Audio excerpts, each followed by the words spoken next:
Hi, everyone. Thank you very much for joining me today here. Technical writing and poetry first thing in the morning is kind of a dream come true for me, so I really appreciate you coming. I do want to preface this talk with the fact that I know technical writing and poetry are completely separate disciplines and both beautiful forms of creation. I'm not here to convince you otherwise. I'm just here to convince you a little bit about my never-ending journey in applying tenets of poetry writing to writing end-user documentation and the similarities that I've seen. So, this is my wild geek journey, and it begins January 10th, 1990, which is in fact my birthday, because my mother is a language arts teacher. And she was constantly correcting my grammar and usage of language since the day I was born. I was quite the talker and storyteller as a child, so of course I could hardly get through a sentence without being corrected, always lovingly, but nevertheless corrected. Granted, most of my storytelling back then consisted of structureless run-on sentences, dangling participles, and Virginia Woolf-style stream of consciousness explanations. And that lasted from birth until high school, just a few years ago, of course, when I first learned how to analyze poetry. After 14 or 15 years of grammar corrections, constant grammar corrections, really, I was looking for a way to spice up these English usage skills that I'd gleaned from my mom over the years, and I found it in poetry analysis. So I want to explain how much I love the creation of poetry, but that's not what I'm going to do. I'm just going to tell you about all the rules that I love, because I love, love, love the rules and poetic devices of poetry. So, analyzing poetry was a really fun way for me to use these rules I'd learned about grammar, and it really helped me excel in school, especially in English and writing classes. So after high school, I studied English and history in university. And to me, this was really just more practicing in analyzing, writing, and rules, basically. So I studied postmodern literature, poetry, primary sources, citations, and even my bachelor's thesis topic, the Malleus Maleficarum, which is largely just a terrifying and fascinating manual about medieval witches. So fast forward a few years ago, 2017, when I was approached about the opportunity to begin technical writing for an organization here in Prague. I didn't really know what technical writing even was before that, nor did I think I'd really be that interested until the woman who approached me talked me through the job description, which was based on creating and maintaining end-user documentation for a software company and all their many products and platforms. So after that meeting, I vaguely started to see some similarities already between what I thought technical writing was going to be and what I already knew poetry analysis was. So I gave it a shot, and now I'm here talking to you all about the similarities between poetry and tech writing that I see every day in my work, writing tech documentation. So before I jump into my findings, I want to point out a few people who have actually put these similar devices between the two disciplines into practice. There are certainly more than what I'm going to show you here, but these are just a few I've discovered and want to mention briefly. First is Leonardo DiCaprio. And I know you might not be oh, did I just say DiCaprio? Wow, okay. I wish, right? Okay. Leonardo da Vinci. Wow, oh my gosh. Okay, first is Leonardo da Vinci. And I know you're probably not convinced by this, but I would definitely argue that Leonardo da Vinci was a technical writer. He was one of the most prolific creatives in history, and I'll focus on one example here, the Vitruvian Man, which he diagrammed in 1490. The diagram was based on Da Vinci's observations of the human body, as well as an ancient text by Vitruvius, in which Vitruvius examined the proportions of the human male body and used it as a basis for architectural proportions. Effectively, Da Vinci took a very complex text and documented it in this one-page diagram. The creative part comes into play here in the mirror writing that he used in the diagram as well. The text above and below the diagram is written backwards in a kind of ciphered wordplay, and maybe it was to keep the text for himself as part of his own notes, or maybe because he was left-handed and he didn't want to smudge the ink. We don't know, but I just want to say I think this is a beautiful example of how technical and creative writing can live together on one page. Next, we have Thomas Pynchon, who worked as a technical writer for Boeing before going on to write prize-winning postmodern fiction, most notably Gravity's Rainbow and The Crying of Lot 49. Amy Tan, who worked as a freelance tech writer before she started writing short stories as a creative release outside of work. And that led to her career writing bestsellers like The Joy Luck Club and Saving a Fish from Drowning. George Saunders, who worked as a technical writer and engineer for many years before transitioning to a full-time creative career, and he's written several award-winning short story collections, journalism, and most recently an experimental novel, Lincoln and the Bardo. So now that we've seen some creatives in history who have straddled that tech creative line, I want to show you some of the similar devices I've noticed that overlap poetry specifically and technical writing. So the first one I want to talk about today is style guides in the form of a poetic theme. Whenever we begin writing something, there's always an overarching theme in place. When I begin writing a user doc, I have to know what the style guide consists of before I start, and I think of our documentation style guide as a guiding force or Queen of Hearts type character who really guides the law of style throughout our entire knowledge base. Similarly, every poem is a member of a specific theme. Is it a love poem, roses are red, violets are blue, or is it a children's poem that's fun for the whole family in a different way? Well, today I have an example of a children's poem that does just that. And this is called How Doth the Little Crocodile by Lewis Carroll. And it goes like this. How doth the little crocodile improve his shining tail and pour the waters of the Nile on every golden scale. How cheerfully he seems to grin, how neatly spread his claws, and welcomes little fishes in with gently smiling jaws. This is a poem Carroll wrote for the book Alice's Adventures in Wonderland. And upon first reading it, it seems very clearly meant to be a children's poem, and I think it's hard to argue against that. First, the vocabulary is very simple, and there really isn't a word here that isn't accessible individually, or at least within context. The imagery is also very straightforward and concrete. The rhyme scheme is fun and sing-songy, making it more entertaining for children. But the second layer of this poem comes in when we really dissect the meaning of what Lewis Carroll wrote. This poem is actually a parody of another poem, the original poem called Against Idleness and Mischief, written by Isaac Watt in the 18th century, begins with the line, How doth the little busy bee?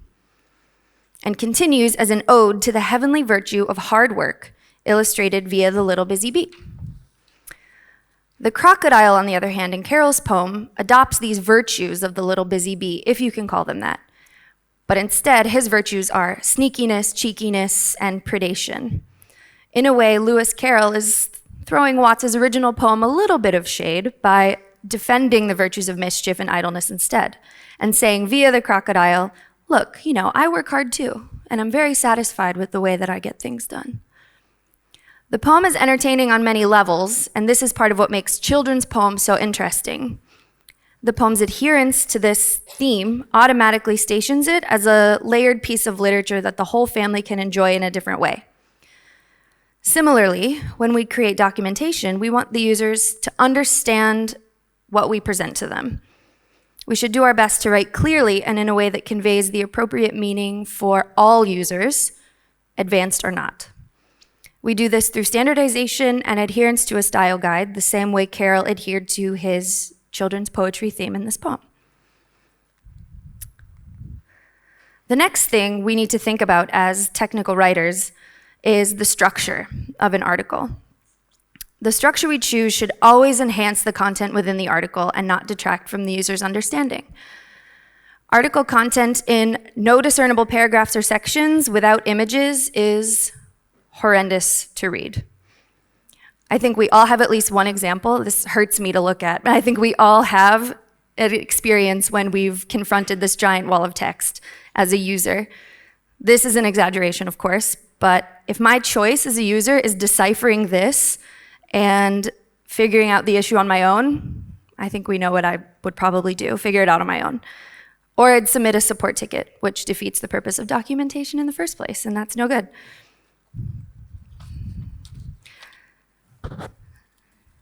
So there's absolutely no structure here, and without it, the content is basically unreadable.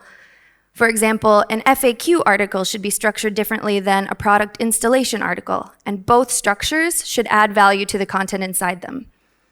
In poetry, poets use specific poetic forms to regulate the flow of information as well, and portray certain feelings.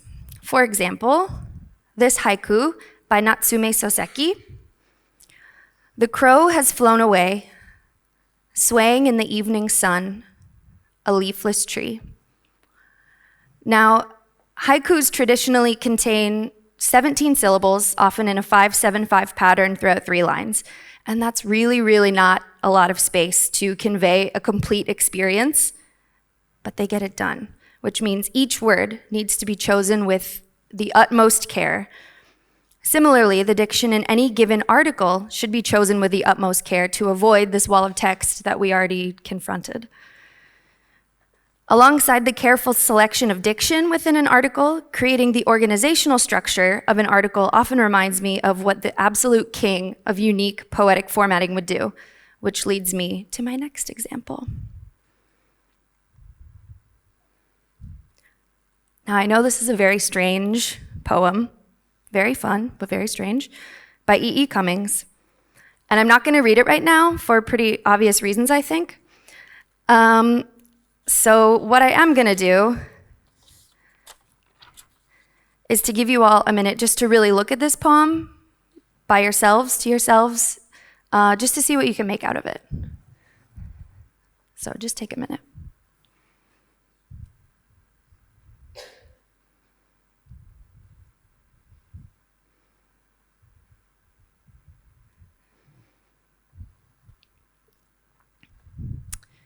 So clearly, this poem is an extremely experimental display of free verse, diction, punctuation, and most of all, structure. Unless you spend a really long time looking at it, it's probably difficult to really know what E.E. Cummings wants us to get out of it, right? This differs from user documentation in the sense that with docs, we want the user to really get what we want them to get right away. We do that through images, specific diction, style guides, and a good, clear structure. This poem is not an example of clarity at all, but the similarity I see here between user docs and this poem is simply the engagement with structure. While I'm writing, I have to ask myself what elements of my article truly add something to the user's experience. Similarly, what elements of this poem add to the reader's experience. So now that we've seen the poem in its true form, as E.E. Cummings wrote it, I want to show you what it would look like if it were presented in a more traditional or linear manner. So keep in mind there are tons of ways you can interpret this, and that's the beauty of a poem like this especially. So here's my favorite traditional or linear reading of the poem. Ripahesagar, who as we look up now, gathering into the Pegasus leaps, arriving, Griops pose, to become, rearrangingly, a grasshopper. So this is not the way the poem is meant to be consumed, but I want to show you one possible way that you could actually read it if you're truly searching for some concrete understanding of what's inside. For our purposes too, I also think it's important to be able to read it semi-linearly so we can more easily see and explore the structure Cummings used to really create this poem. And I'm curious to see if anybody noticed the small picture that E.E. Cummings included in the poem. It's a grasshopper, right? Its head is on the right. It's not a praying mantis. It's looking to the right, just so you know. Maybe you can see it now. He was a master to include this grasshopper in the poem by rearranging the structure. But without knowing about the special structure he created, the content really doesn't make any sense, showing us that the structure of this poem is absolutely vital to the content within it, just as the content of an article relies on structure to be fully understood. So, up until now, we've seen a few of the similarities that I see between poetry and technical writing, which I use to harness my imagination while at work. I've discussed how style guides act as poetic theme of technical writing, and discussed the way both poets and technical writers use structure to add emphasis to the content of their written works. I've even talked a little bit about former technical writers who eventually made it in the creative writing world.